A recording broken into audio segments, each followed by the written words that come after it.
Good morning Varinder, स्वागत है आपका। सबसे पहले तो आपको एक कॉम्प्लीमेंट, और कॉम्प्लीमेंट इस बात के लिए कि रिजल्ट सीजन की शुरुआत में पहले दिन मैंने आपको पूछा था कि सीजन को लेकर थोड़ा बताओ, आपका व्यू क्या है। आपने कहा था कि फार्मा ये है वो सेक्टर जिसके नंबर्स आएंगे मौजूद। बराबर याद रखा है मैंने? Yes, sir. Thank you so much याद करने के लिए. But these signs were there. I think 2 quarters back also, hmm. especially US generic का अप ट्रेंड चालू हो रहा था सारे का सारा. हम्म। जिस तरीके से सिप्ला ने नंबर्स दिए वो तो बहुत ही खतरनाक नंबर्स दिए. But I think आपको ग्लेनमार्क में, आपको लुपिन में, ये सारे की सारी की यूएस जेनेरिक मार्केट जिस तरीके से हो रही है, रिवर्स हो रही है, वो साइंस आ रहे थे सर. आपको याद होगा कि 7-8 साल पहले जब फार्मा फार्मा फार्मा होता था, बट उसके बाद बहुत ज्यादा गिरा था. I think that was only because the pricing in the US markets went through hell. 7-8 साल से कोई इन्वेस्टमेंट हुआ नहीं था. सब अपना कंसोलिडेट कर रहे थे, सारी की सारी अलग अलग रीजन कर रहे थे. कोई नया एएनडीए फाइल नहीं हो रहा था, कुछ नहीं हो रहा था, सब कंसोलिडेशन मोड में थे. और अभी जाके जो प्राइसिंग रिकवरी चालू हुई थी, एज सेड 2 क्वार्टर पहले, वहां से साइंस विजिबल थे सर कि ये सब चीजें हो रही है. और इंपॉर्टेंट क्या है सर कि अंडर ओन था, किसी के पास ज्यादा माल नहीं था, सस्ता बहुत था. आपको ये बड़ी बड़ी कंपनीज, लुपिन जैसी कंपनीज 15-15 टाइम पे मिल रही थी, ग्लेनमार्क 10-10 टाइम पे मिल रहा था. तो बहुत सस्ता था, और वो अभी थोड़ा सा रिकग्नाइज हो रहा है. बट आई थिंक स्टिल अभी भी सर बहुत, because yes we are excited after looking at Cipla numbers, but I think there are many companies, especially in the mid cap, जो आपको सरप्राइज करेंगी. अभी भी आपको याद होगा सर कि a lot of mid cap pharma companies are just written down as a bankrupt companies, because आपने कहीं से भी कुछ देखा नहीं है उसमें. So I will not be surprise that you get multi baggers in the mid cap space, जहां पे लोगों ने पूरा राइट ऑफ कर दिया है, बट जहां पे कहीं ना कहीं मैनेजमेंट आगे जाके कुछ ना कुछ करेगा, क्योंकि अर्निंग स्ट्रांग है और कोई एसेट है जो खराब है. एपीआई स्पेशली अच्छा नहीं कर रहा है, सो एपीआई सेगमेंट में कहीं ना कहीं किसी को डाइवर्स्ट करना है, वो डाइवर्स्ट करके आएगा. तो आपको ये सारी की सारी चीजें दिखेंगी आगे जाके. So I think this is a very interesting sector, specially under owned and अभी भी सस्ता है. तो नंबर्स बहुत अच्छे थे सर, डॉक्टर रेड्डीज और सिप्ला क्लियरली, मगर Cipla, doctor Reddy's clearly US. I think US के नंबर्स, लोग सोच रहे थे कि $300 मिलियन सेल करेगा, उसके सामने $400 मिलियन सेल आया डॉक्टर रेड्डीज का. Doctor Reddy's of course is the daddy, is the daddy of the US generics, मतलब ये सबसे महंगा और सबसे बड़ा कंपनी है. तो ये कोई ऐसा नहीं है कि आपको सस्ता मिल जाएगा, कभी भी सस्ता मिल जाएगा आपको. बट अगर आपको सेफ आराम से खेलना है तो आपके लिए डॉक्टर रेड्डीज है. But this is a company which is very very big. Yes, Revlimid का कितना रेवेन्यू आया नहीं आया वो हर साल हर क्वार्टर बात होती है. लॉन्चेस बहुत है सर इसके. आई थिंक 6 प्रोडक्ट्स इन्होंने यूएस में लॉन्च किए थे फर्स्ट क्वार्टर पे, और 20 से 25 प्रोडक्ट और लॉन्च करेंगे इस साल. तो doctor Reddy's is a safe sound great company जो 30% मार्जिन करता है. अभी भी 31% मार्जिन किया था. So that is there.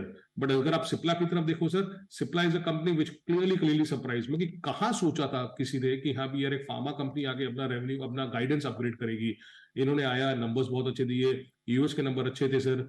रेवलीमेड of course, एक और ड्रग है उनका, वहां पे भी इनको फायदा हुआ.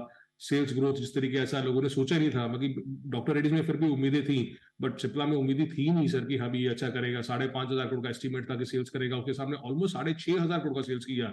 सो clearly a lot of people are taken a back. No one thought कि 24% मार्जिन करेगा, सब 20% मार्जिन के नीचे एस्टिमेट कर रहे थे करेगा, और ऑलमोस्ट 1,000 करोड़ का प्रॉफिट कर दिया सर इस बार इसने. So street was clearly surprise with the numbers coming from Cipla. So Cipla was superstar, doctor Reddy's was good, but I said it was a बाप. कोलगेट में सर बहुत टाइम के बाद हमने रिवाइवल देखा, मतलब कोलगेट इज स्टॉक जो लोग भूल चुके हैं. आई थिंक मार्जिन में जो बढ़ोतरी हुई है कोलगेट में वो तारीफ लायक है. अबिटा मार्जिन ऑलमोस्ट 5 परसेंटेज पॉइंट्स बढ़ गए हैं इसके.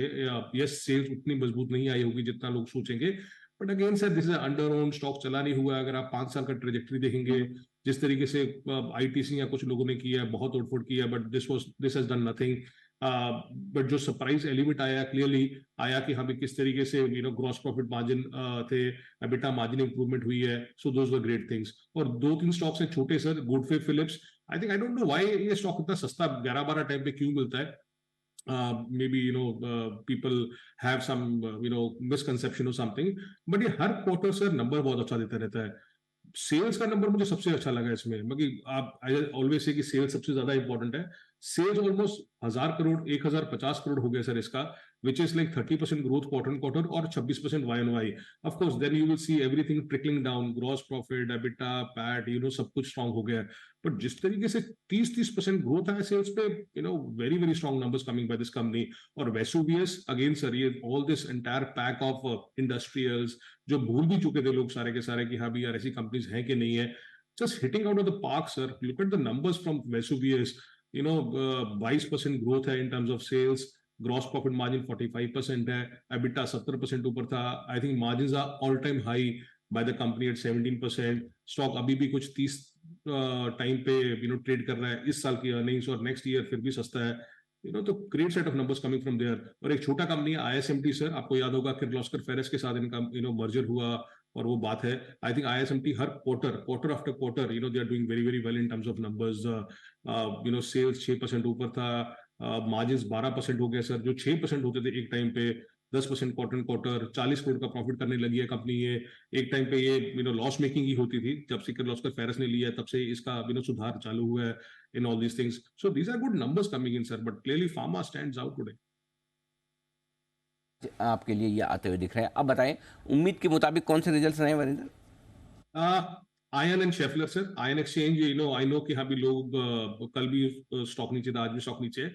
But I think people are mistaking कि हाँ भी इस company, disclaimer sir, we own this stock, we advise this stock. I think लोगों को ये समझ नहीं आ रहा कि यार don't compare this company quarter quarter. Quarter को चौथा क्वार्टर आयन का सबसे स्ट्रांग होता है और फर्स्ट क्वार्टर सबसे वीक होता है. इंपॉर्टेंट इज टू अंडरस्टैंड कि क्वार्टर Y-on-Y क्या हुआ. Y-on-Y तो नंबर बहुत अच्छा है सर. सेल्स 25% ऊपर है, ग्रॉस प्रॉफिट 38% का 40% हो गया है, एबिटा 50% ऊपर हो गया है, 8.5% का मार्जिन 10.5% हो गया है. So in a seasonally weak quarter, they have done, I think, very very well. We own the stock, so we are biased towards it. और important दो चीजें और है sir. I think there is a cost of bonus जो उन्होंने इस बार दी है, और इस बार एक फॉरेक्स लॉस हुआ था, पिछली बार जो फॉरेक्स प्रॉफिट हुआ था उसका डिस्काउंट करेंगे तो नंबर आपको और अच्छे देंगे. तो Ion exchange, I know the numbers, I think they were completely in line with what people were thinking. Schaeffler के नंबर इन लाइन है सर, कोई तोड़फोड़ नंबर्स नहीं आ रहे हैं. और in this entire bearing sector, SKF, Timken और Schaeffler, to be honest, SKF is doing much better than any other company. तो वो ठीक था. एथर हुआ, एथर इंडस्ट्रीज, जुबिलेंट इंग्रेविया, इनके नंबर भी सर ऑलमोस्ट इन लाइन आए थे जो लोग सोच रहे थे. So no surprise coming over there. और अगर मैं बुरे नंबर्स की बात कर सकूं सर, टेक महिंद्रा, क्लियरली आप लोग भी बोल रहे हैं, मगर इसमें प्रोमिसेस हर बार होते हैं, हर क्वार्टर होते हैं. यस, मोहित जी नए मैनेजमेंट आए हुए हैं तो लोग बहुत एक्साइटेड है कि यार किस तरीके से आगे जाके होगा. जेंसार में लोगों ने देखा है सर कि किस तरीके से सिंगल डिजिट मार्जिन जो 6-7% कमाता था आगे जाके 15% हो गया था. तो लोगों को ये उम्मीद है सर कि नया जो मैनेजमेंट आया है उसके बाद आप देखेंगे कि रिवाइवल इन मार्जिन्स होगा. But I think it will take a lot of time sir. It is not easy कि हाँ भी इस तरीके से आ जाएगा, क्योंकि the deal wins were shockingly low this time. 40% नीचे क्वार्टर क्वार्टर, 55% नीचे Y-on-Y. नो वन एक्सपेक्टेड कि इतने खराब नंबर्स आएंगे ऑनेस्टली टेक महिंद्रा से. सेशन के नंबर्स वीक आए सर. सेशन के बस 14 करोड़ का जो एबिटा था 9 करोड़ का रह गया है, 14% का एबिटा 9% ही रह गया है. और एक जॉनसन्स कंट्रोल सर, मैं पिछली बार भी हमेशा आपसे बोलता रहता हूँ कि I don't know some of this MNCs, why do they get so much of value, why so much of hype in terms of some of the companies. Negative EBITDA sir, बाकी आप सोच सकते हो कि जॉनसन्स कंट्रोल के बारे में जो लोग सारे बात करते रहते हैं, Hitachi condition and all, negative EBITDA आया सर इसका. And Deepak fertilisers, very very bad set of numbers. I think they will still struggle going ahead. It is not कि हाँ भी यही क्वार्टर खराब है, आगे जाके भी आपको नंबर्स खराब दिखेंगे इस कंपनीज के, because they are clearly in a down cycle sir. जो इनको सबसे बड़ा बेनिफिट हुआ था जब रशिया वॉर हुआ था, तो आपने देखा होगा कि टैन, IPA, फर्टिलाइजर के प्राइसेस ऊपर चले गए थे, नंबर्स बहुत अच्छे आ रहे थे. बट इवन इफ आपको स्टॉक दिखता है कि बहुत सस्ता है, but I think still some quarters away. So all in all sir, pharma clearly standing out in terms of the numbers yesterday. खराब नतीजों की भी लंबी लिस्ट जो अब आपके लिए बैक वेंचर्स थोड़े नंबर्स कमजोर भी दे रहे हैं. धन्यवाद वरिंदर नतीजों का पूरा विश्लेषण देने के लिए. और कल भी आपके लिए होगा एकदम बिजी डे, क्योंकि आज लंबी लिस्ट है नतीजों के लिए.